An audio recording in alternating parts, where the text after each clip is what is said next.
The hammer drill, it's compact, but seems very powerful. Kind of reminds me of myself. Hi there, my name is Vince. Welcome to the channel. In today's video, we're gonna be talking about Kobalt's new brushless line of tools, specifically this hammer drill. But hammer drills in general are a jack of all trades type of tool. We talked about hammer drills and where their place should be in the world of construction.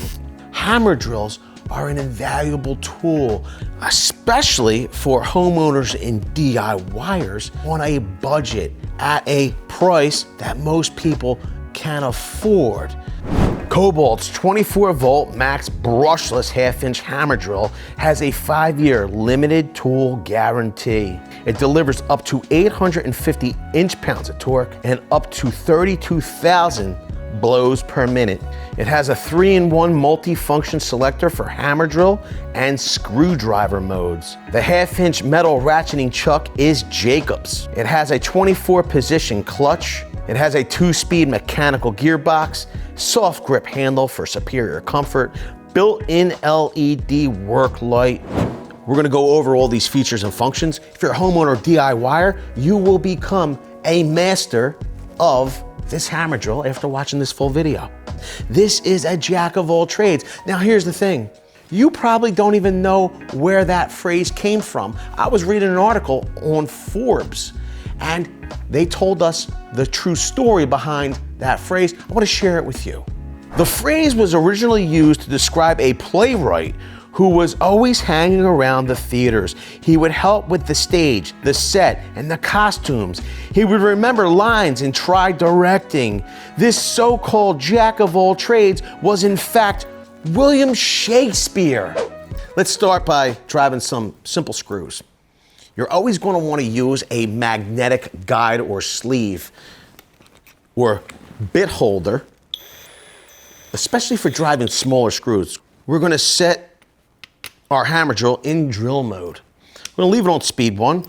These are just standard number 2, 1 5/8. Plenty of power, especially in speed 1. Nice amount of speed, 550 RPM. Plenty of power. Let's set it up on speed 2. A lot of times when you start delivering more RPM, out of things like drills and impact drivers, they don't necessarily have all the torque required to drive those screws. You get a lot of cam out. Wow. Let's just say we wanted to not get this over penetration here. Let's just say we wanted this fastener, this screw flush. What we can do is, we're gonna set our drill back in speed 1, and we're gonna turn this selector ring to the driver function. We're able to set our clutch. And the best way to gauge that is to start on the lowest setting. We're gonna try it on speed 1. We'll see how deeply we could set that fastener. And you can see our clutch engaged and we're left proud. That's not exactly what we want. So what we're gonna do is we're gonna bump it up to speed 2. You can see we get a little bit more penetration. I'm gonna jump to like speed 6. We're setting 6, clutch setting 6. You can see we're just proud in setting 6. Setting 7 might be a little much. No, looks to be pretty good from the beginning. Let's see if we get it set perfectly. And you can see that is perfect. It's invaluable when you're using this to set screws, maybe in cabinetry or delicate precision work. Let's turn it back to drill mode. Let's see how it handles larger fasteners, like this structural lag fastener. This is 1/4 by 5 inches. And here's the thing, if you're gonna be running your hammer drill under these high torque loads, this is going to generate a lot of torque load on the tool. Okay, it could either spin the fastener or it could spin the tool. It'll make sense in a second. This is where you're going to want to install your handle. you have more leverage here by using your handle.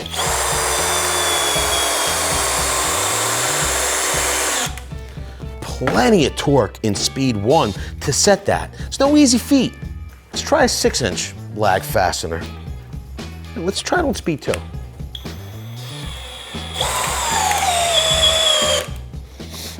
So we almost drove the fastener the whole way. Pretty impressive. Let's see if we give it one more pull. Whoa! It needed just a little bit more. Yo, impressive so far. Now, maybe you need to drill some holes in metal. What you'll do, depending on the size of the hole you need to drill, we're gonna leave our drill on drill mode, put it in speed 1. When drilling metal, you don't want too much speed. You'll have better results with more downward force, slower speed, and a little lubrication. We're gonna chuck in our drill bit. Now you might see some places where they tell you to click your chuck back to lock it. It's wrong. Don't listen to that. It's nonsense. Just make sure it's tight. Okay? Now, start slowly. You could even make a witness point, a witness mark, to make sure that you're drilling precisely where you need it. For this demonstration, it's not necessary. All right, let's do it.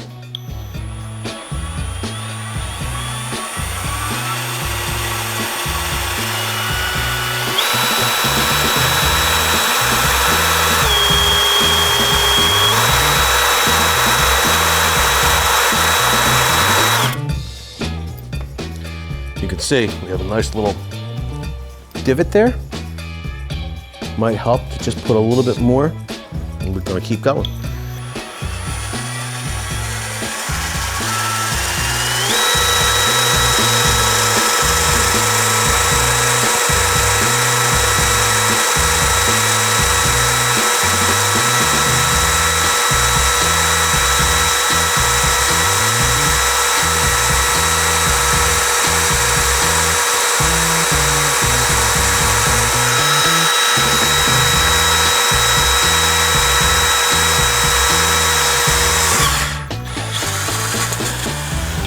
You see, we broke through no problem. A great part about pairing your hammer drill with a high quality titanium style drill bit like this one is that you can go from drilling metal straight to drilling wood.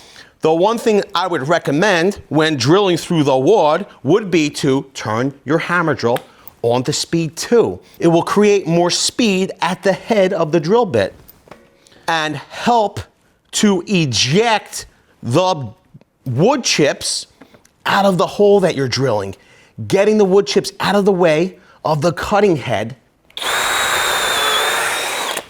You see the wood shooting up out of the hole?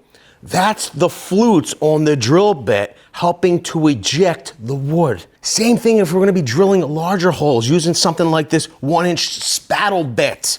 You wanna get enough speed to help eject the wood chips out of the hole, but also have enough torque to spin the bit. Let's see if our Cobalt Brushless actually has both required in speed 2.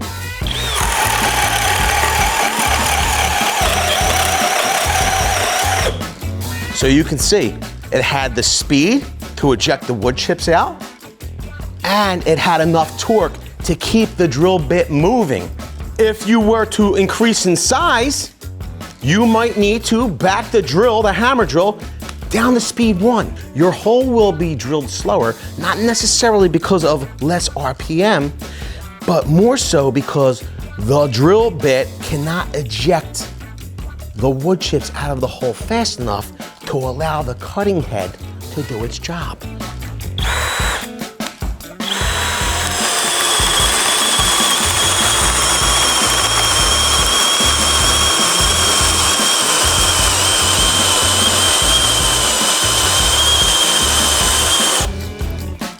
A lot of power.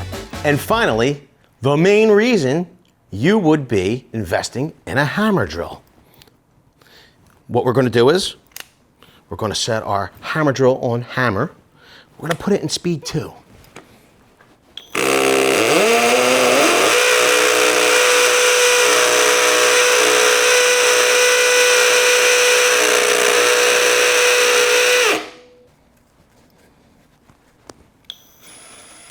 drilling small holes to set anchors so you can fasten to things like brick, concrete, maybe even block. If you wanted to bypass the insert to fasten to concrete, you can get concrete and masonry fasteners designed specifically to go directly into the concrete. You're going to want to use something like this with your hammer drill. You can find out all about this drive system for these in this video here. It would be a cheaper alternative than investing in a specific rotary hammer to get the job done. And I feel like getting the job done at the lowest possible cost because there's no rush. Because you're just fixing your home, or you're only drilling a hole here and there, then smash the like button. It's free for you to do. It doesn't cost you a dime. Plus, you'll get 7 years of good luck. Leave down in the comment section below. What do you think about Kobalt's new hammer drill? Leave it all below. We want to know. With that, I want to say I appreciate each and every one of you for being here. I hope this was helpful, especially for you DIYers, hardcore homeowners. Hope to see you on the next one.